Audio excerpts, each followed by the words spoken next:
अभिनंदन। आप सभी श्रोती दर्शकों का मेरे इस यूट्यूब चैनल पर हार्दिक स्वागत है। अपनी कहानी के परिदृश्य को आगे बढ़ाते हुए हम आपको थोड़ा पीछे की ओर ले चलते हैं। हमारा देश प्राचीन काल तक तो एक वैदिक संस्कृति और सभ्यता के कारण एक आदर्श देश के रूप में विकसित होता रहा, लेकिन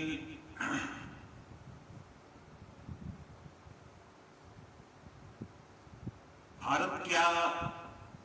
और भारत के लोगों का जो निरंतर अपने समाज, देश, अपने राष्ट्र, अपने राज्य के लिए जो उनका समर्पण था, उस समर्पण के कारण यह देश मध्यकाल तक आते आते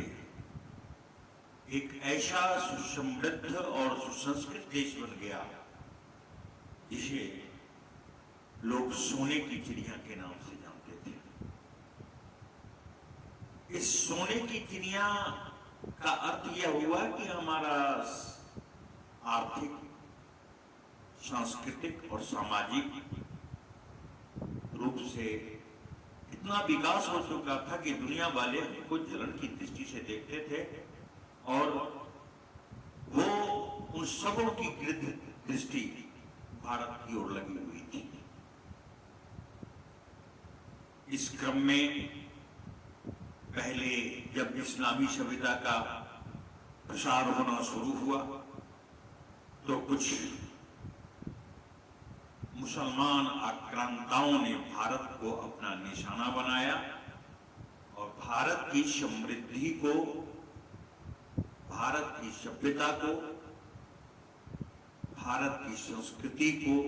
आघात पहुंचाने की कोशिश की और भारत को कई लुटेरों ने आकर बार बार लूटा। इतिहास के पन्नों में जब आप जाएंगे तो हम देखेंगे कि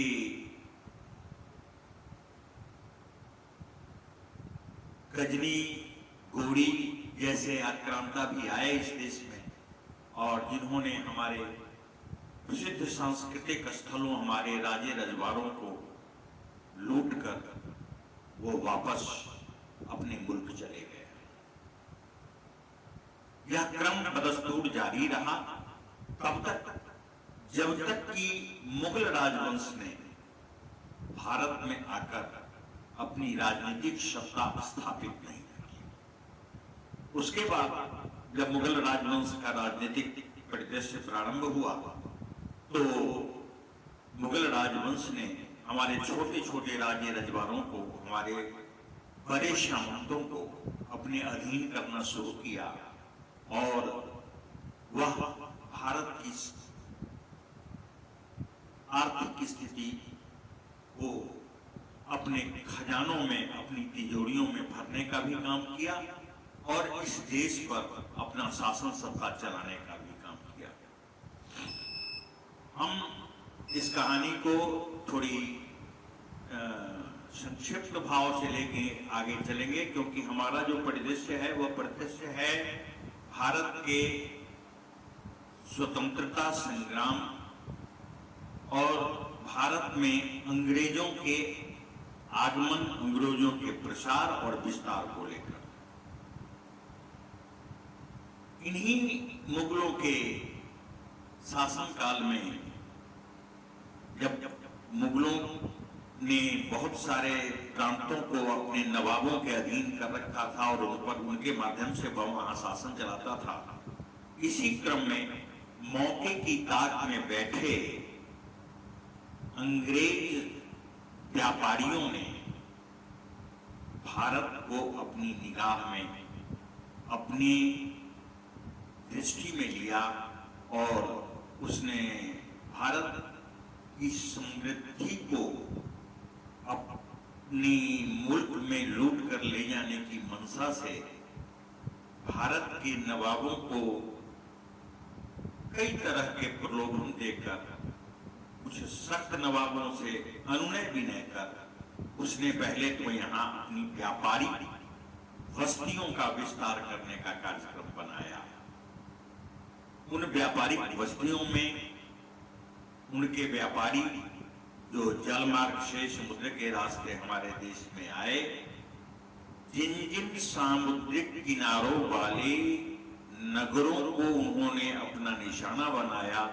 वहां उन्होंने अपनी बस्तियां बनाई, अपनी सेनाएं इन्हीं भारतीयों में से अपनी सेनाएं बहाल की और एक तरह से समानांतर सत्ता की स्थापना उसने प्रारंभ कर दी। यह 18वीं सदी की शुरुआत की बात है। भारत में यहाँ के मुगल शासकों के कमजोर होने का यह प्रतिफल था कि यहाँ के नवाब भी उनकी बात नहीं सुनते थे, जो प्रादेशिक सत्ता जिनके हाथ में थी, और उन नवाबों की भी आपस में नहीं बनती थी। वो हमेशा एक दूसरे का पैर खींचने की कोशिश में लगे रहते थे। राष्ट्र की एकता, देश की एकता जैसी कोई चीज उनके पास नहीं थी। यद्यपि इन मुगलों से कुछ हमारे मराठा वीर योद्धा, कुछ राजपूताना के लोग निरंतर संघर्ष करते रहे। उन्होंने अपने राजशाही को भी बचाया, लेकिन कुछ ऐसे भी मुगल शासक हुए जिन्होंने उनको नस्ते नाबूद करने में कहीं कोई कोट कसर नहीं छोड़ी और एक तरह से उसने भारतीय सत्ता को तहस नहस करके, भारतीय संस्कृति को तहस नहस करके अपनी इस्लामिक सभ्यता, अपनी इस्लामिक राजनीतिक विचार उन्हीं मुगल शासकों के विखंडन की प्रक्रिया जब प्रारंभ हुई तो मौका मिल गया अंग्रेजों को, जिन्होंने भारत को अपना औपनिवेशिक राज्य बनाने की प्रक्रिया में खुद को स्थापित करने की कोशिश की। इसका सर्वप्रथम केंद्र बना कलकत्ता, जो बंगाल भारत के सामुद्रिक नगरों में बहुत ही समृद्ध नगर थे। मद्रास और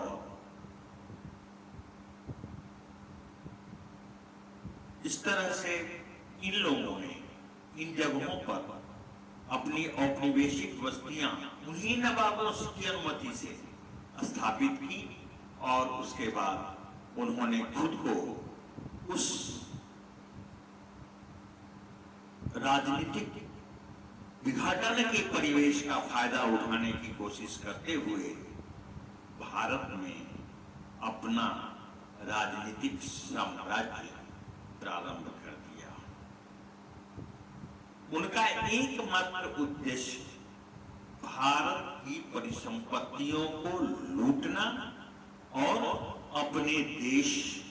ब्रिटेन की ओर ले जाना। यह कहा जाता है कि गंगा पश्चिम से पूरब की ओर बहती है, मगर अंग्रेजों ने धन की गंगा, भारतीय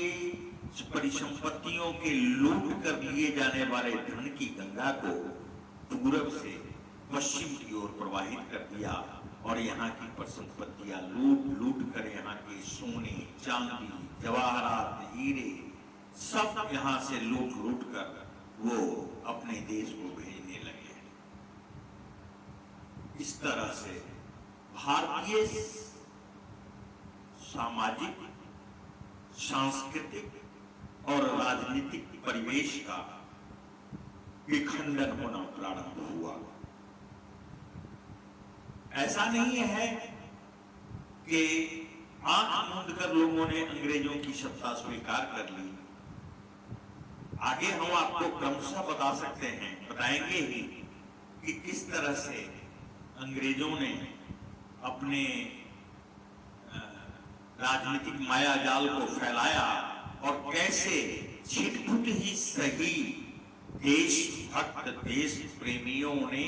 18वीं शताब्दी में भी जगह जगह उसको मात देने की कोशिश की।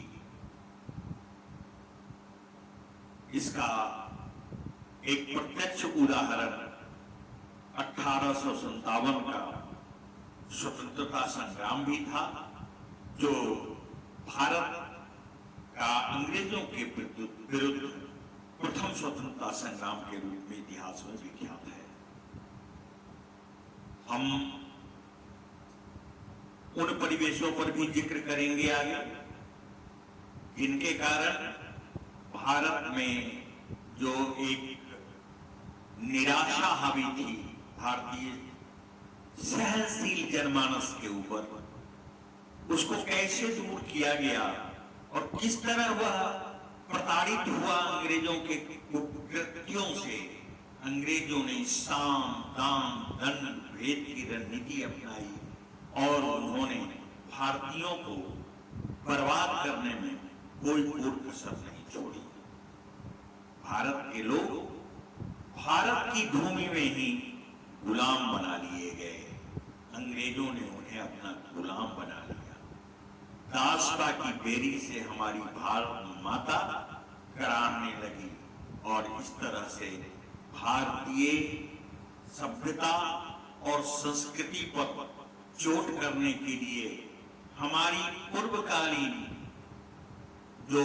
शिक्षा व्यवस्था थी गुरुकुलों की, उसको विनष्ट करने के लिए कलकत्ता में जॉर्ज चार्नक ने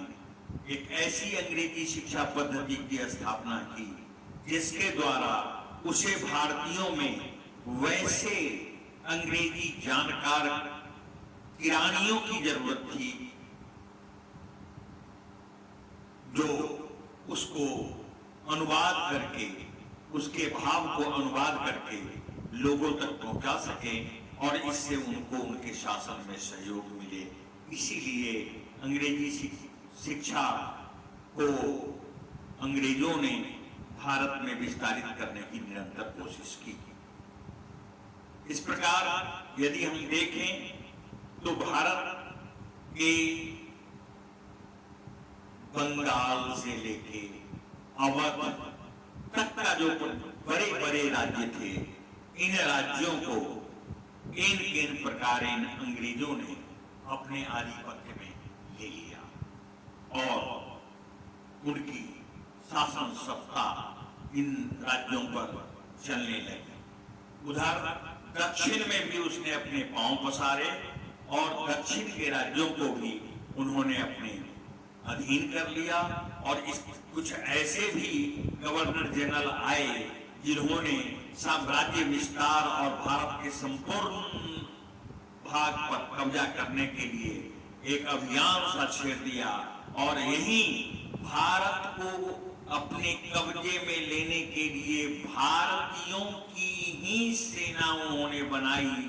और उनकी बेरोजगारी, उनकी मजबूरियों का लाभ उठाकर उसने उनको अपनी सेना में भर्ती किया और उनसे भारतीयों के ही विरुद्ध युद्ध करने के लिए उनको तैयार कर लिया और इस तरह भारत के खिलाफ, भारत की गुलाम जनता के खिलाफ बर्बरता जो प्रारंभ हुई उसमें भारत के लोगों को ही उसने आगे कर दिया। मुट्ठी भर अंग्रेज आए थे भारत में और उन्होंने इस विशाल देश पर अपनी शासन सत्ता कायम कर ली और निरंतर अपनी शासन सत्ता से लोगों को आक्रांत करना प्रारंभ कर दिया। शेष आगे भी मिलेंगे, आपसे बात करेंगे।